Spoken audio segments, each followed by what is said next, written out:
अस्सलाम वालेकुम दोस्तों, मेरा नाम है ज़ैन आबिद और आप देख रहे हैं सच कहानी। वीडियो शुरू करने से पहले मैं आपको ये बताता चलूँ कि इसको बनाने का मेरा वाहिद मकसद आप लोगों के सामने तारीख़, सियासत, शोबिज़, इस्लामी तारीख़, साइंस एंड टेक्नोलॉजी और दुनिया में कोई भी अहम वाक़ये से मुताल्लिक़ एक न्यूट्रल और सच पे मबनी नुक्ता नज़र पेश करना है। उम्मीद है आपको ये वीडियो पसंद आएगी। दोस्तों, पिछली किस्त में हमने आपको अंग्रेज़ों की हिंदुस्तान में आमद और ईस्ट इंडिया कंपनी के क़याम के बारे में बताया था। ईस्ट इंडिया कंपनी की बदमाशी कलकत्ता समेत पूरे बंगाल में फैल चुकी थी। बंगाल के नवाब अली वर्दी खान उनकी इस मनमानी से काफ़ी तंग थे, मगर उस वक़्त अंग्रेज़ों ने अपनी हद पार नहीं की थी। वो अशिया कुर्दो नोश पे भी नवाब साहब की राया से टैक्स वसूल नहीं करते थे। मगर नवाब अली वर्दी के मरने के बाद अंग्रेज़ों ने कलकत्ता में वाक़या फोर्ट विलियम में बेशुमार असला इकट्ठा करना शुरू कर दिया। एक अहम बात कि वो ये असला उस वक्त हिंदुस्तान के किसी बादशाह या नवाब से लड़ने के लिए जमा नहीं कर रहे थे, बल्कि उनके एक जासूस ने खबर दी थी कि एक बहुत बड़ा फ्रांसीसी बेड़ा कलकत्ता की तरफ आ रहा है और उन्होंने इसी के दिफा में किले की दीवारों को मज़ीद मजबूत और असलहा जमा करना शुरू किया था। इस बात की खबर जब नवाब सिराजुद्दौला तक पहुंची तो वो पहले ही अंग्रेज़ों के इस ज़मीन पर किला बंद होकर रहने के खिलाफ थे। उन्होंने अपनी 3000 फौज इकट्ठी की और कलकत्ता जाकर फोर्ट विलियम का मुहासरा कर लिया। किले में 500 के करीब अंग्रेज़ फौजी थे। 3 दिन तक लड़ाई जारी रही, मगर वो बहुत कम तादाद में थे और 3 दिन तक लड़ने के बाद उन्होंने हथियार डाल दिए। नवाब ने अपने फौजियों समेत किले और फैक्ट्री पर कब्जा कर लिया और वहां बच गए अंग्रेज़ों को फोर्ट विलियम ही के तहखाने में एक कमरे में कैद करवा दिया। दोस्तों, यहाँ नवाब सिराजुद्दौला से एक बहुत बड़ी तारीखी गलती हुई जिसकी उन्हें बहुत बड़ी कीमत अदा करनी पड़ी। हुआ यूं कि तहखाने के जिस कमरे में 146 अंग्रेज़ कैदियों को रखा गया, वो जगह सिर्फ 6 लोगों को कैद करने के लिए बनाई गई थी। कमरे का साइज़ 18 बाय 14 फीट था और उसमें 2 खिड़कियाँ थीं। अब जब इस जगह पर 140 लोगों को घुसाया जाएगा तो आप खुद ही सोचें कि क्या नतीजा निकलेगा। खैर, रात के वक्त इन लोगों को कैद किया गया था और सुबह तक सिर्फ 23 लोग ही जिंदा सलामत बाहर आ सके। नवाब ने इन लोगों को अमान दे दी और इन्हें आज़ाद कर दिया। इस तारीखी वाक़ये को ब्लैक होल के नाम से याद रखा जाता है। जब ये खबर मद्रास और इंग्लैंड तक पहुंची तो ईस्ट इंडिया कंपनी ने 650 की तादाद में एक फौजी दस्ता रॉबर्ट क्लाइव की कमांड में कलकत्ता भेज दिया। शुरू में इस फौज को ये हिदायत दी कि कलकत्ता के किले को वापस लेना था और नवाब सिराजुद्दौला से मामला तय करने थे। उनसे कोई जंग करने का कोई सवाल ही नहीं था तब तक।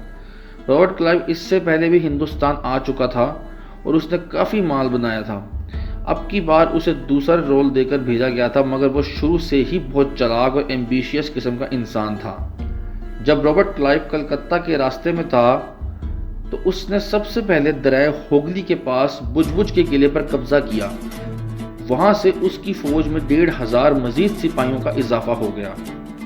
या बंगाल में अमीर कारोबारी तबका और कुछ सिराजुद्दौला के दरबारी पहले ही इनसे मुतनफ़र हो चुके थे, जिनमें मीर जाफर जो कि फौज का सिपह सलार था भी शामिल थे।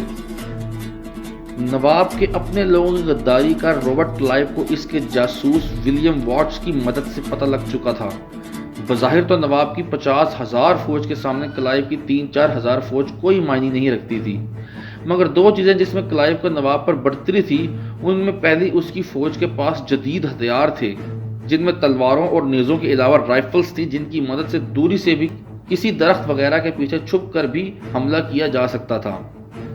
इसके बरक्स नवाब की फौज तलवार और नेज़ों से लड़ने वाली फौज थी, जो कि उनका कमज़ोर पहलू साबित हुआ।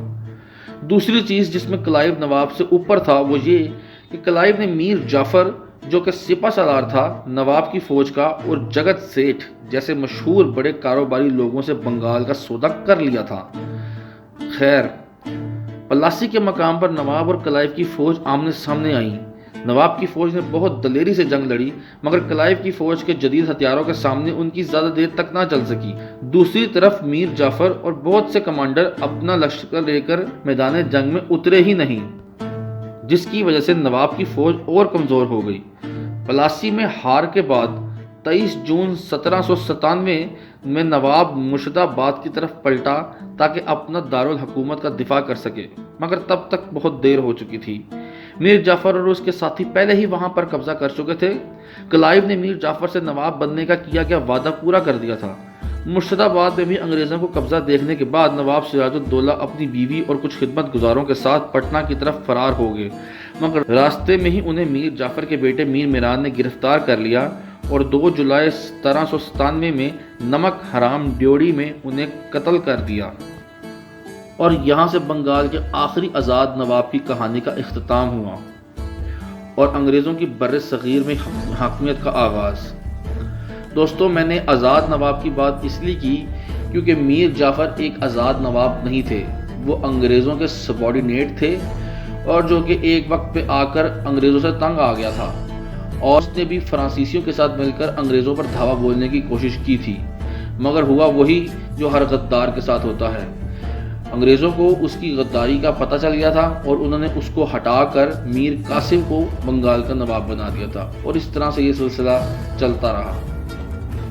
انگریزوں نے جب بنگال پر قبضہ کر لیا اور اپنی حاکمیت قائم کر لی تو میسور میں ان کے دانت کھٹے کرنے کے لیے ٹیپو سلطان ابھی تلوار بازی اور سپاہ گیری کے فن سیکھ رہے تھے۔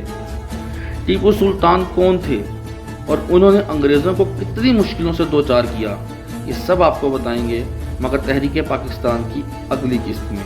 جی ہاں دوستو، تو کیسے لگی آپ کو ہماری یہ ویڈیو؟ کمنٹس میں ضرور بتائیے گا، اور اس ویڈیو کو زیادہ سے زیادہ لائک اور سبسکرائب کریں تاکہ اس طرح کی مزید انفارمیٹیو ویڈیوز ہم آپ کے لیے لا سکیں۔